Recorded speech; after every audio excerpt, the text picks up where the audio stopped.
Welcome to Haven Today at Christmas time.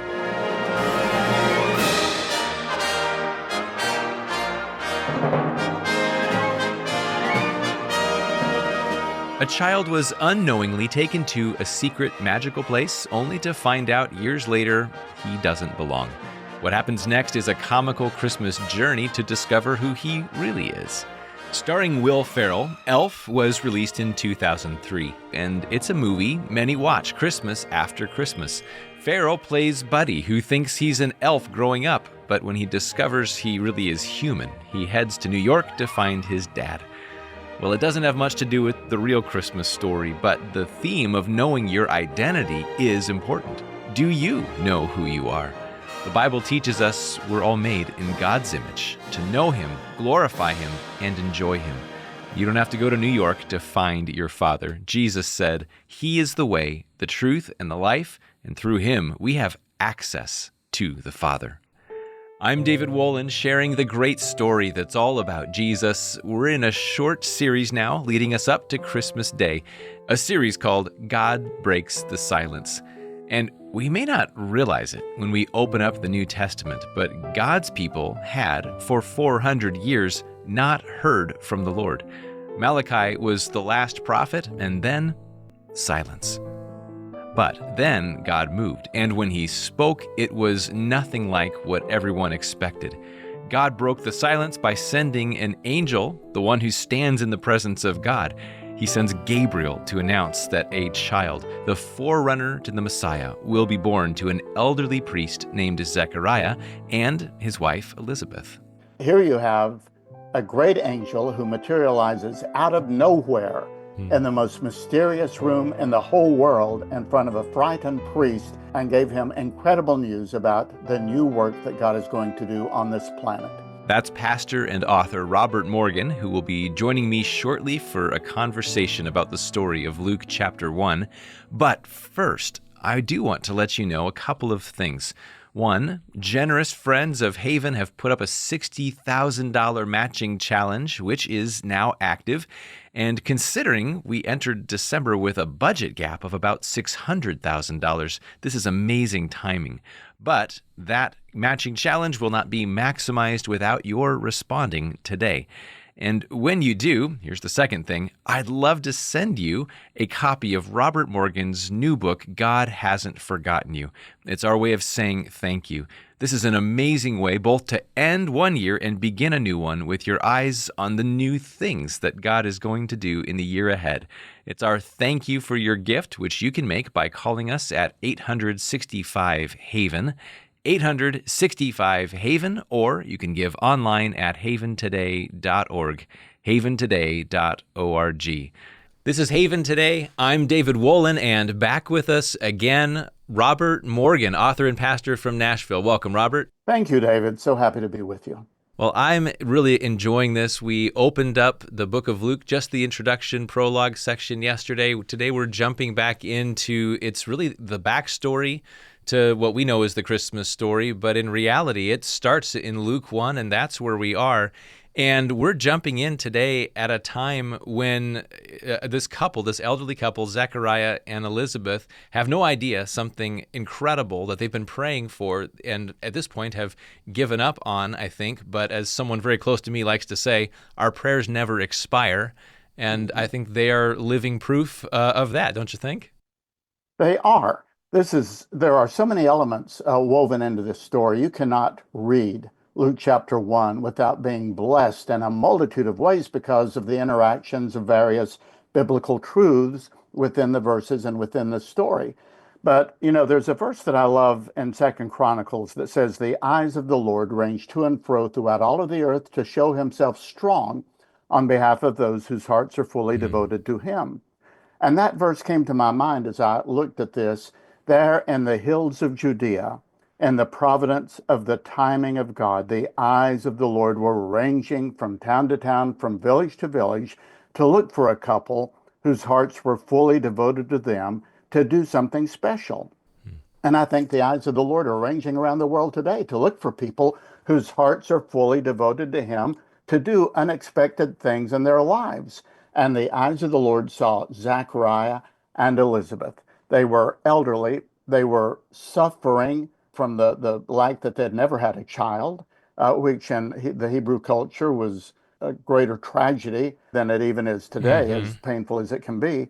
But they were faithful and they were going on about their business, serving the Lord. Mm-hmm. And the Lord just said, it's about time that I bless that couple. I need them. I'm going to use them in a way that they could never have imagined to do something new. Yeah. Yeah. Robert, you don't know this, but just to tell you now, this is a very personal story for my wife and me. We have 3 children, but one of them is named Elizabeth. The other one is named Zechariah. And in the middle, we have a Hannah. And all 3 of those in the Bible have something in common, which is that there was a story of waiting and prayer and living in the tension of, I don't know if the child will ever come. And my wife and Yeah. I have a story like that. That's part of our backstory. And when the Lord did send those kids, we felt like we need to state who it is that does these things in people's lives and mark that on our family as it forms. And so every time I encounter this story, it feels extra personal to me. But of course, we didn't wait until we were elderly. The Lord sent a child sooner than that. But there was a season of waiting. I can't even imagine what it would have felt like for them. But like you said, at this point, because they were elderly, yes, they knew the scriptures. They knew about Abram and Sarai, who became Abraham and Sarah. But it's a one thing to know about someone else's story, but what about your own? Does God still work like that? Well, they're going to find out. I just think I wish that I'd known that. I would have had you write the introduction to the book. That is such an incredible story. Hmm. And, my mother struggled with infertility before Hmm. I was born. And as a pastor, I've dealt with couples and I can sense, I don't know personally, but I can sense the pain and difficulty it is. But Yeah. think of biblical times. If you didn't have a child, you didn't have an heir, which was so important because of the way property was passed down, but also you could not be in the lineage of the Messiah. Mm-hmm. And so people would look at a couple like that and say, why did God exclude them from the lineage of the Messiah? Hmm. But I just think your story is an incredible witness to the way God works. He answers prayer, and then he has the oddest ways of reminding us to glorify him through it, Yeah. which you did in the naming of your children. Well, What would you do if you had had a fourth child? it would have been Samuel maybe or Mary, who knows? That's But right. That's right. but you know what? Had the Lord not given us children, and I'm very sensitive to the fact that there are many who would like to have Mhm. them, and God's answer is, "My grace is sufficient for you," and it is. So we can't do other than to lay our hearts before the Lord, but to accept what comes from Him as good Mhm.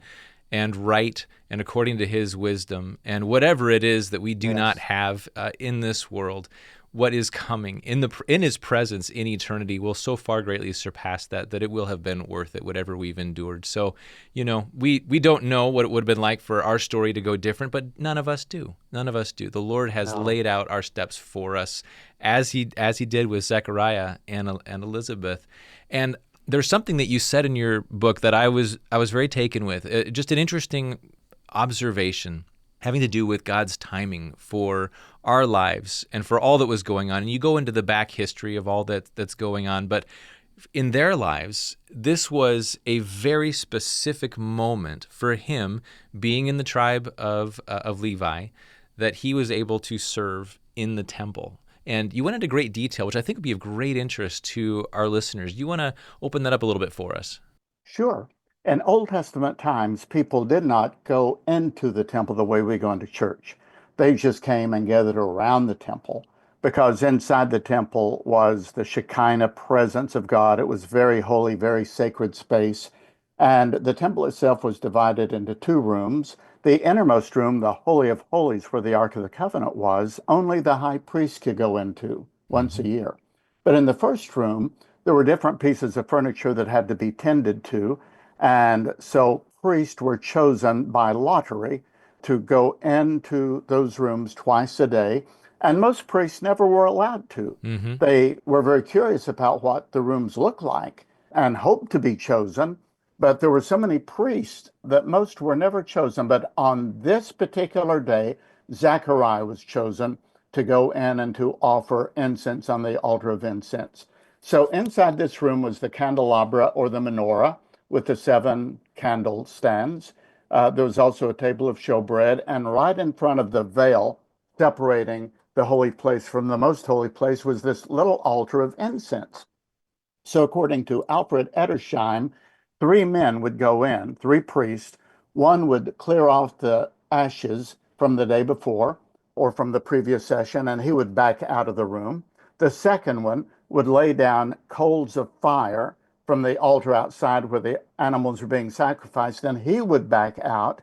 And then the third priest, which would have been Zechariah, alone in this room, in the mysterious, evocative room, with the flaming candles and the shadows dancing against the wall, he would take this powder, which had been made according to a secret formula from plants that the Jews thought came from the Garden of Eden originally.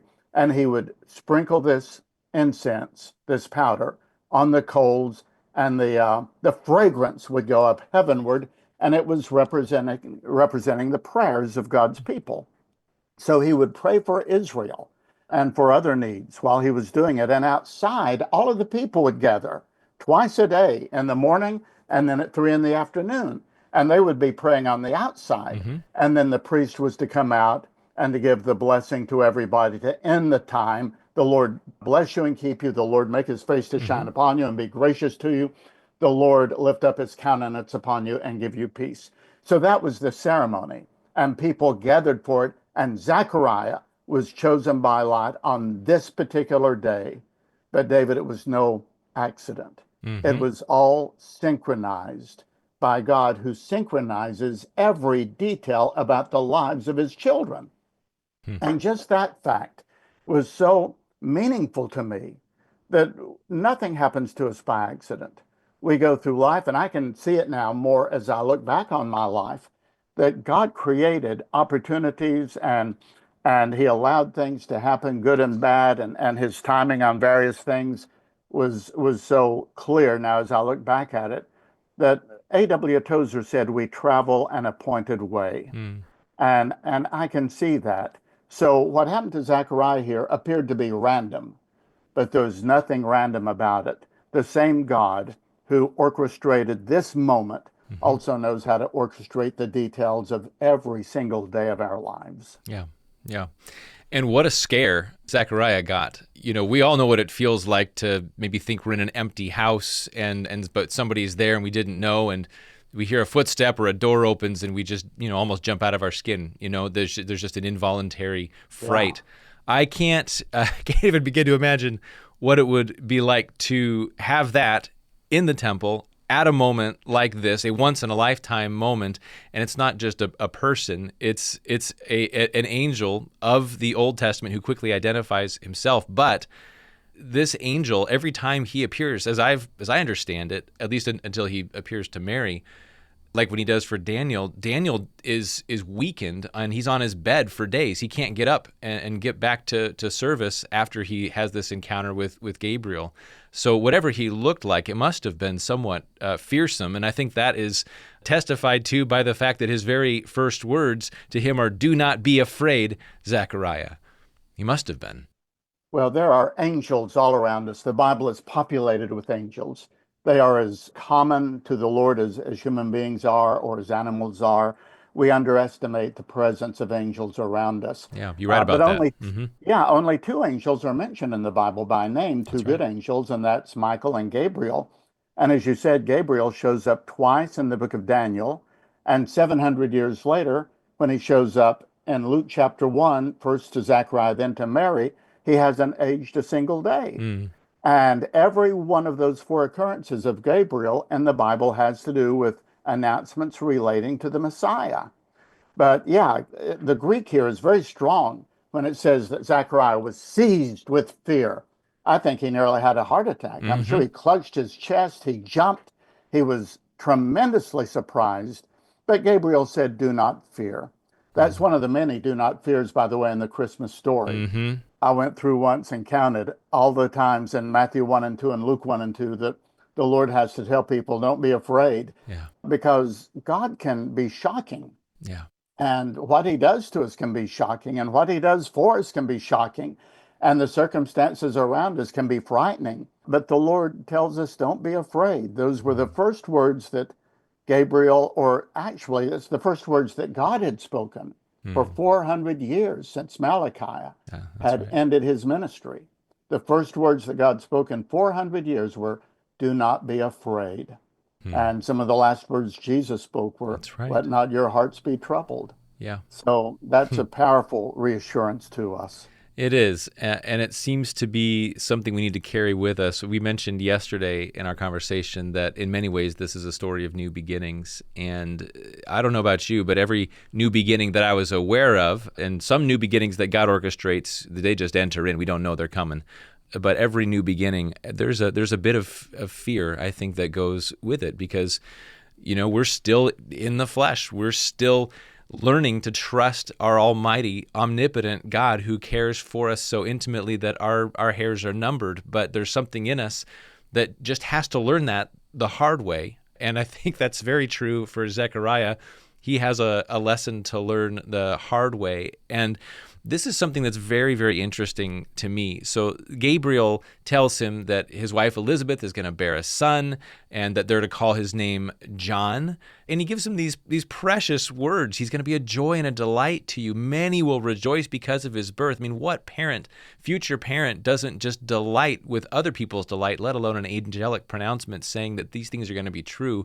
But and then he tells him about this. The Holy Spirit will be filling him even before he's born, and then he's going to have this forerunner ministry to the Messiah.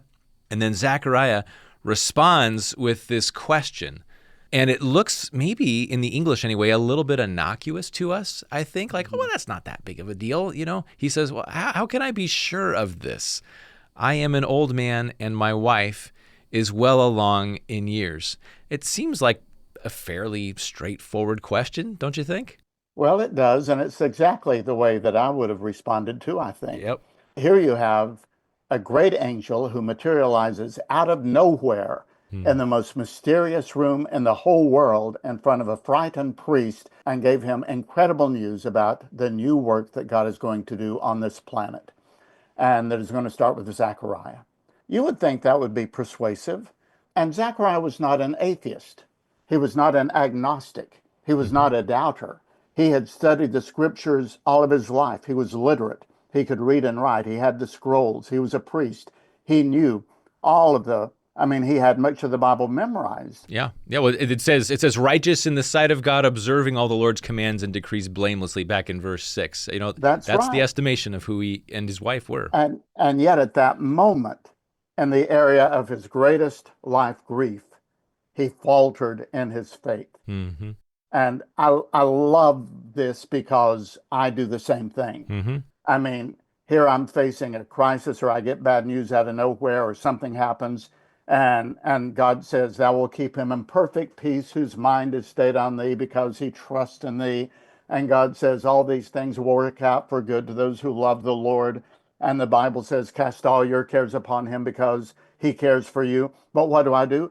I go into a panic. I have a panic attack. I'm afraid. Yeah. At that moment, even though I'm not an atheist, I'm not an agnostic, I believe every word of the Bible, yet at that moment my faith falters. And it isn't a permanent faltering, and Zacharias wasn't either, but it is the failure in the moment to trust God as we should. Mm-hmm.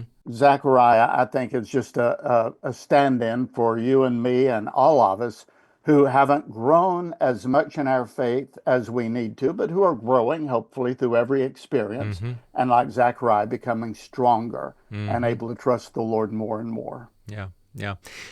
One last thought as we're finishing up today, because I know we're just about out of time, but it struck me. I read a commentator who made an interesting observation. We know that the angel then spoke and told him that he would not be able to speak. But the word for this in the original language can mean both unable to speak and unable to hear. And there's some signs later on, because people are making signs to Zechariah that he not only can't speak, but he can't hear, which means The last thing he said or heard was this interaction with this angel, and there's been no auditory input or output since.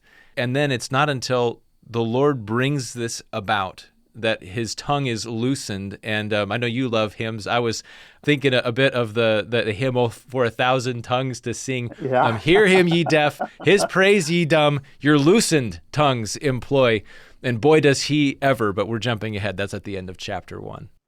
Well, that's right. And I think you're probably correct about that he could neither hear nor speak. He just had, now that might have been very nice for Elizabeth. It may have been very helpful for Elizabeth and Mary so that they had peace and quiet. But, it was a miracle. I mean, the Lord, it's the first miracle that God did in the New Testament dispensation. He took away Zechariah's ability to hear and speak, but it was a sign. The Lord said, well, I'll prove it to you. I'll give you a sign that all this will take place. And the Lord he has an interesting way of bringing sometimes discipline into our lives to help us. It's all to help us to grow and to trust and to reassure us. And in some ways it was a blessing because Zechariah, from that moment when he couldn't speak, he couldn't hear, he had no doubt that what the angel said was really going to happen. And he had time to think, to meditate, to silently pray, and to compose the song that he was going to sing when his mouth was opened, as you said. That's good. Robert Morgan, let's keep going. Let's keep going. I'm looking forward to this. Since we run out of time for today, we'll have to save the next part for tomorrow. Thank you for being here. You're welcome. Thank you. This is Haven Today. I'm David Wollen. 2 quick reminders. 1, there is an active $60,000 matching challenge to help Haven catch up and cover our current budget gap before December 31st. And when you give, don't forget to request a copy of Robert Morgan's new book, God Hasn't Forgotten You. It's our way of saying thank you for your generous help. You can call us at 865-HAVEN, 865-HAVEN, or go online, haventoday.org, haventoday.org. I'm David Wollen. Won't you come back again next time? We'll be keeping it all about Jesus. It's the great story here on Haven Today.